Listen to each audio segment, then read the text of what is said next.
Hello there, gang, and welcome to another episode of Displaying-Model-Behaviour, the Earth's mightiest video podcast.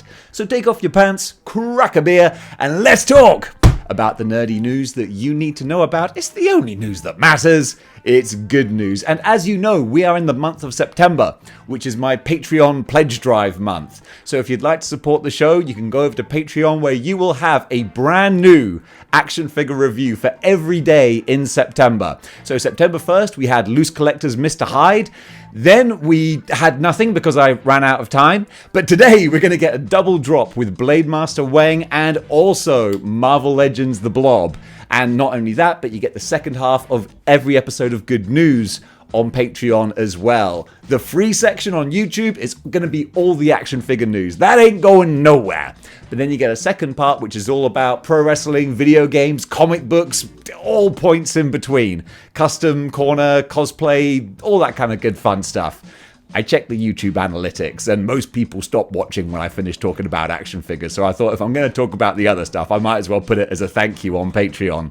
So gang, now is the time to go to Patreon. If you want to toss a couple of bucks my way, help me keep the lights on, that's hugely appreciated. But that's enough of that for now. There's a whole bunch of action figure news to talk about. So let's talk about it.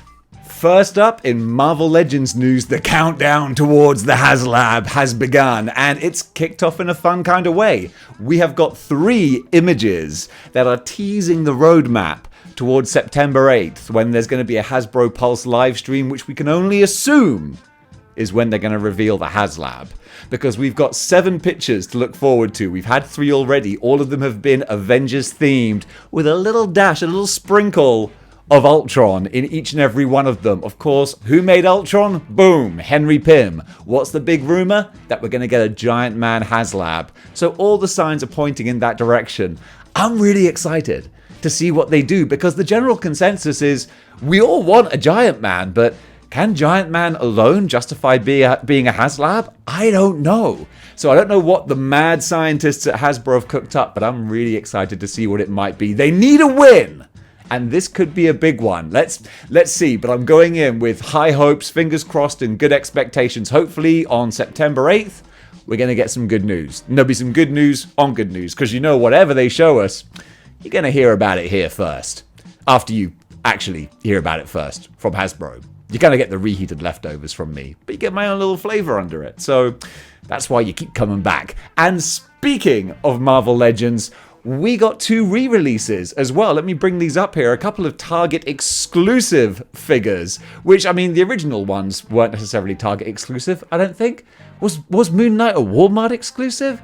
I don't know. It doesn't matter. These are both Target. So we're getting Moon Knight, and we're also getting Amazing Fantasy 15 Spider-Man. So there's nothing new about these, so I'm not going to linger on them for too long. But I got to say, if you're going to re-release 2 figures, these are 2 fine figures to do, especially Moon Knight, who did become quite hard to come by, and he is a really nice figure from a couple of years ago on the Sunfire mold. Of course, the prices have gone up slightly now, so yeah, you're paying more today than what you did when he came out 2 years ago, but he is a nice action figure. And then similarly with Amazing Spider-Man, he's got 4 pairs of hands in total. He's got his web effects. He's got the underarm webs, which I don't think really work in action figure form. But nonetheless, kudos to Hasbro for at least trying to make it work. A lot of people absolutely love this Spider-Man. He was a lot of people's action figure of the year for 2022, and I think it's because he's of a smaller stature, and people kind of like that because that's a very classic Peter Parker.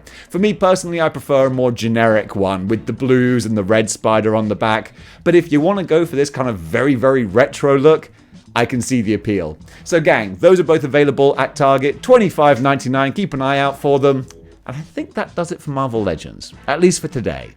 But that's not it for Hasbro, because also we heard from the Hasbro Star Wars guys. They have shown us the action figures that are going to come with their HasLab, their Ghost HasLab, which has met its minimum backing, and it's got 2 figures included thanks to that. But there are also 2 more. Let me give you some more of the info here. So currently there's Hera. And Hera is a standard figure that was going to come with the ship anyway. And then there's Ezra, who's been unlocked now, which is great. Yay, so that's 2 figures guaranteed. And then there are 2 more potential ones that can be unlocked. There's Kanan, who gets unlocked at 14,000, and Zeb, who you're going to get at 17,000. And you're currently at 12,725, so it's a bit of a way off. However, if you do hit the 17,000, then you're also going to get a 2-pack of Sabine and Chopper in matching packaging, which will be made. Is that what it says there? In addition, if it passes 17k, I'm reading this from Toy Arc, and all the figures unlock, a 2-pack of Sabine and Chopper in matching packaging will be made. Okay, well, there you go. So, whew, if you actually hit the full mark there, 17,000, you're going to get a good amount of bang for your buck. I don't have a dog in this race. I'm not a big Star Wars guy, but just looking at these pictures, they look like bright, colorful, fun, good-looking designs. I think a lot of people are going to be happy with this. And Rebels and Ahsoka, like all those characters, they're the in thing at the moment. So this is a very well-timed HasLab. It's nice to see it going well. Hopefully the Marvel Legends guys can continue this run of success. Time will tell on that one. Over at McFarland DC, they are doing some more of their DC superpowered line. This is going to be Wave 5. Yeah, Wave 5. So they've got a whole bunch of very random characters in here. And I'm not going to list them all off because, quite frankly, you would get bored of just watching me read off the screen. If you want to see a whole bunch of pictures and far more detail, I recommend going over to Toy Arc. This for me, hey look, you're already on a hiding to nothing if you're trying to get me into DC figures, let alone these weird little 3.75 inch figures that I just don't understand. I mean, who does that satisfy? Well, obviously it satisfies quite a lot of people because, you know, they're on to Wave 5 now, so some of your perverts are buying them. Quite frankly, I don't understand it. Honestly, I don't want to. What I'm with isn't it, and what's it is strange and scary to me. Nonetheless, though, you're getting a Bat Whirlybird, which is kind of fun. Is that what it's called? Whirly Bat. Duh, of course. Bats are rodents, not birds. We know this. Just like a spider is an arachnid, not an insect. 8 legs, 6 legs. Yeah, you learn stuff here at Model Behaviour. So yeah, check out Toy Arc for more pictures of these. But hey, if you like this sort of thing, well, there it is for you. Just try to enjoy it, you know, behind closed doors where you're not hurting anyone. Big Bad Toy Store have shown off their new exclusive Storm Collectibles Balrog purple version. And someone asked me recently, hey Dave, what action figure line do you regret not getting into right at the start of their run? And boom, instantly, Storm Collectibles Street Fighter, because I guarantee you it is way too expensive to go back in and try and collect all of them now. You're going to be spending hundreds and hundreds and hundreds of pounds because this Balrog alone is $100, but still, if you look at him and like you can see where every red cent of that money is going, and it's like you do get your money's worth, but I know that if I get one, it's just never going to be enough. It's like The Greatest Showman, never enough. Not if I got this. If I got this, I'd be like, okay, I'm all in. And what are there? Like 12 characters already? That's over $1,000. Whew! And double that because you're paying back market prices. No, forget it. I don't need it. I don't need it. But dang it, I do kind of want it. Beast Kingdom are doing a 1/9 scale Sauron from Lord of the Rings, and he does look cool. I mean, he's going to be about $120, and 1/9 scale, that's kind of like, you know, obviously it's bigger than your Marvel Legend and smaller than your Hot Toy. It's kind of about the size of like this bunny girl lady here, I think. And yeah, that's kind of nice. It doesn't really go with anything in particular, but then again, it kind of does actually. Now that I think about it, I don't know how high this is going to be. I'm going to have a look at the stats because Sauron in Lord of the Rings, like, he is kind of a giant sort of character, isn't he? So, by all rights, he should be towering over other people. There you go. You can see, like, on the little picture with the person holding him, 29 centimeters. That does look cool. If you just want to throw him in with your Mythic Legions, that would look great because he just looks like a giant Black Knight.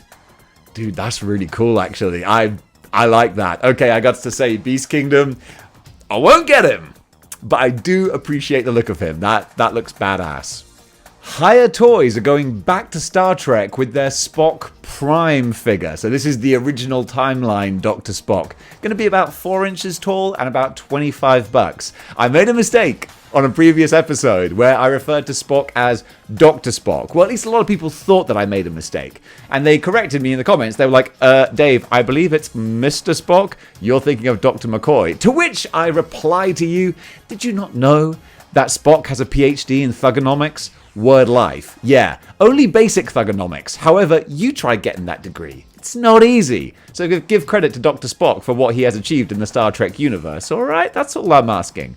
Nonetheless, though, this looks like a pretty good representation of Leonard Nimoy as well, and it's nice when you can get that kind of detail in just a teeny tiny little 4-inch kind of figure. So, yeah, he looks kind of cool. He's wearing like snow stuff, so he is kind of cool.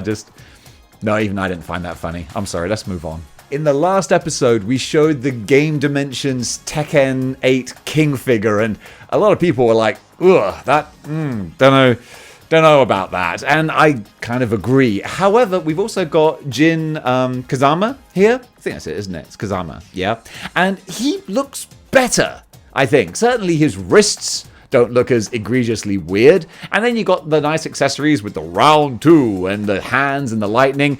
It looks okay. But it just looks okay. I feel like maybe the body would benefit from a bit of a wash. It does have a bit of a plasticky kind of feel to it. But then again, that's how I felt about the Jada Street Fighter figures from the pictures. And then everyone tells me how great they are. But this, it's going to be a bit more of a tough sell. I do really like the printing and the patterns on his trousers, though. That looks really well done. I'm impressed by that. So there's definitely good elements here. But it seems like Game Dimensions, they're going to have to prove themselves. That's I think what we're getting from these, because you see him paired up with King here, and there's good stuff, I think. But yeah, King is just a bit of a tough sell. The wrists look really awkward. The Jaguar. Someone pointed out, like, English say Jaguar, Americans say Jaguar. Yeah, pronounce it however you like. But still, yeah, King doesn't look quite so good. But Jin, I think that's more of a step in the right direction. So if any of you guys actually see these in the wild, if you pick them up, to have them in hand, let me know what you guys think, because I'm not dismissing them. I'm just saying that I still need to be won over. Over in Pro Wrestling Figures, Jazzwares have shown off their Champions 4-pack, which is kind of cool. They've shown a whole bunch of stuff.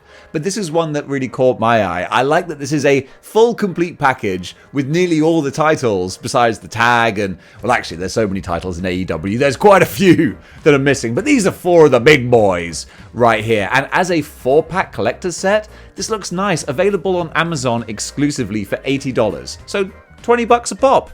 That ain't too shabby. I think the facial likenesses look good. Wardlow looks the business. MJF there. I mean, that's not the best photo in the world, I don't think. But nonetheless, generally the Jazzwares figures, they're decent, especially with characters that have face paint. So you don't get too much of a plasticky, uncanny valley kind of look there. So Thunder Rosa looks decent, and it seems she's coming back to the promotion pretty soon. So that's good to see. I see they've done some CM Punk figures as well, and I guess those are going to be on clearance pretty quick. And also Orange Cassidy with his All-Atlantic Championship, or whatever it's called now, the International Championship. Regardless, he's going to hold on to it for a few more hours before Jon Moxley takes it off of him. That's my prediction. Either way, I'm going to look forward to watching it. But yeah, all of these guys together, it's a really nice looking set. The title belts themselves, I think that they look fantastic. Then you got the soft goods for Orange Cassidy as well. Not bad, Jazzwares. Not bad at all. Up for pre-order on Big Bad Toy Store is the Froosh's. I gotta love that. The Froosh's Ninja Scroll Jubei figure. $60, and you know what?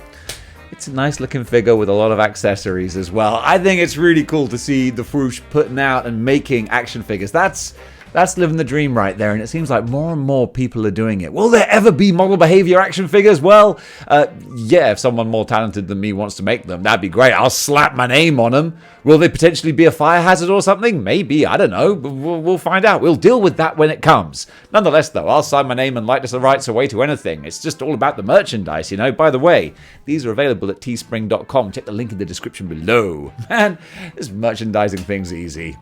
Over in action figure news taken straight from the Model Behavior Facebook page, posted by friend of the show, Eric Fullen, we have got the 5K Toys Strong Body figure. And this is just a great base for customizing. 25 bucks. Also, that's really not a lot, I don't think, for what looks like a really well put together 1/12 scale figure that's just a basically like a mannequin, really, that you can do whatever you want with if you've got a bit of customizing skill and talent. Obviously, it would be useless to me, as I've tried customizing and doing arts and crafts so many times, and it inevitably just ends up in the bin, and then with me online ordering the thing that I wanted made by someone who actually knows what they're doing.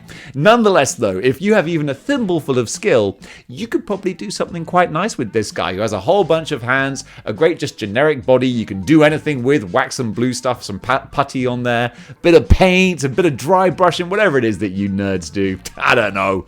If I can't do the skill, then I don't like it, then I gotta make fun of it to make myself feel better for not being that talented. That's how we work here at Model Behaviour. So yeah, go over to 5K Toys, you can buy these directly, and they do look pretty good. Joytoy have revealed more of their Warhammer 40k figures. These are 1/18 scale, and now we're getting some mechs. And these, as they always do with Joytoy, the actual details look great. The sculpting, the paintwork, it looks super beautiful. I mean, this looks kind of like a Crimson Dynamo or a random Stark suit that might have been put together. A bit Hydra-ish as well. And being 1/18 scale, it actually isn't that far off the kind of human size of Marvel Legends. So you could play about with things if you wanted to just have a kind of an army warrior mech kind of display. It would kind of sort of work. I'd love to see these paired side by side with regular 6-inch action figures. And then you got the little commander type guy here. I don't know who he is, but I do love the 40k kind of design style, which is always more is more. And that's what you get here with this guy, with all the different pipes and leads and cables and buttons and bells. It looks really, really fun. So I totally dig that. I'm not ever going to get into this line because 1/18, it just doesn't hit that sweet spot for me. But dang it, I can look at them and go, yeah, I see you, Joytoy. You're doing good stuff. Mondo have revealed their Aztec Burning Godzilla, available directly on their website for 150 bucks. This is one of those things that I didn't wake up this morning thinking I needed, and now I see these pictures and just, oh man, just look at how gorgeous this thing is. It's just, talk about bright, beautiful, colourful, just my giddy lord. I'm not going to get it. I don't need it. I don't need an Aztec Burning Godzilla, but maybe I do. It looks like something that's out of Samurai Jack. That's what I'm getting with the stark straight lines and angles. Totally getting a big what's the name of the guy who directed it? It's not Aronofsky, it's not Tchaikovsky, but you know who I mean. The Samurai Jack dude. Yeah, this looks like something that would be one of his creations. Absolutely gorgeous. Like I said, 150 bucks direct from Mondo. You can Google it, you can go to their website, or you can check out the links in the Model Behaviour Facebook group. However you do it, go pay homage to what looks like an awesome, awesome Godzilla figure. God, it does look really pretty. Diamond Select have shown off their new Pacific Rim figures. And again, as far as mechs go, these look like some wicked mechs. These are going to be 35 bucks each. And they're going to be available around about January of next year, give or take. And of course, these are, not that huge, because otherwise you would be paying crazy money. So you're looking at about sort of 8 inches, give or take. But like I keep thinking, whenever I see stuff like this, I'm like, well, it's not like a giant mech, but you put it with your Cosmic Legions or things like that, and you've just got an awesome looking robot. Like this industrial looking yellow dude, like that just looks so cool. I could happily put any of these with your Cosmics, with anything space related, and they're gonna look the business. So I'm not normally a big Select fan. I don't like their human figures, but monsters and robots, they seem to be pretty good in that regard. So if I saw one of these in the wild, yeah, I think I could be pretty tempted to pick one of these up. Super7 have shown off their recolored purple Rita Repulsor, available at the Super7 website right now. I like what they've done. I always like what they do with these characters. I mean, you talk about a screen to action figure translation, you'd be hard pressed to find better than this. Although people do say that sometimes Super7, once you get them in hand, they don't always live up to what the pictures look like. I've only got the pictures to go on, and what I've seen in display cabinets, but I've never actually had one in hand. I'm very tempted. Actually, you know what, Super 7, I really want to get my hands on? Classic G1 Optimus Prime. That's all that I think is missing from my Optimus Prime collection, is like a real classic looking G1 version, and I think Super 7 might have done the ultimate kind of version of that, so I might find out pretty soon what a Super 7 is actually like in hand. In the meantime though, for this Rita Repulsa, if you're just going by the pictures, she does look good. The website Hong Kong Toy Box has up for order their Elidan the Undead from Warcraft, and this freaking dude right here. Are you seeing what I'm seeing? I hope so, because for about 80 bucks, that's a heck of a lot of action figure that you're going to get for your money. I'm real tempted by this guy. He just looks like a mean, giant, purple-winged devil. What more do you want? What more do you want? I'm very, very, like, close to pulling the trigger on this because, yeah, he just looks like a beast. He's going to dominate your shelf. So that's half the danger of doing these good news shows, is because basically I just look at things and go, yeah, I'm going to talk myself into buying these live on camera. And this might be one of them, because the more I see of him, the more I think, yeah, okay, it's time to go over to Hong Kong Toy Box and lay down some of that cheddar, because this guy, like, he's going to brighten up any shelf, and with some incoming Mythic Legion soon, he's going to need some friends to play with, or they're going to need some friends. Either way, it's going to be a friendly shelf full of really badass looking action figures. And folks, that does it for action figures for today, but we're not done with good news yet. We still have a whole bunch of stuff covering comic books, pro wrestling, video games, cosplay, customs, and all points in between, but that's for the Patreon, you sneaky little devils. So gang, thank you so much for watching on the YouTube stream. If you like what you see here and you want to see more, then hit that like button, go over to Patreon, all those different things. But regardless, just thank you for watching the show, because it really means a lot to me. I very much appreciate it. And with that in mind, keep displaying model behavior.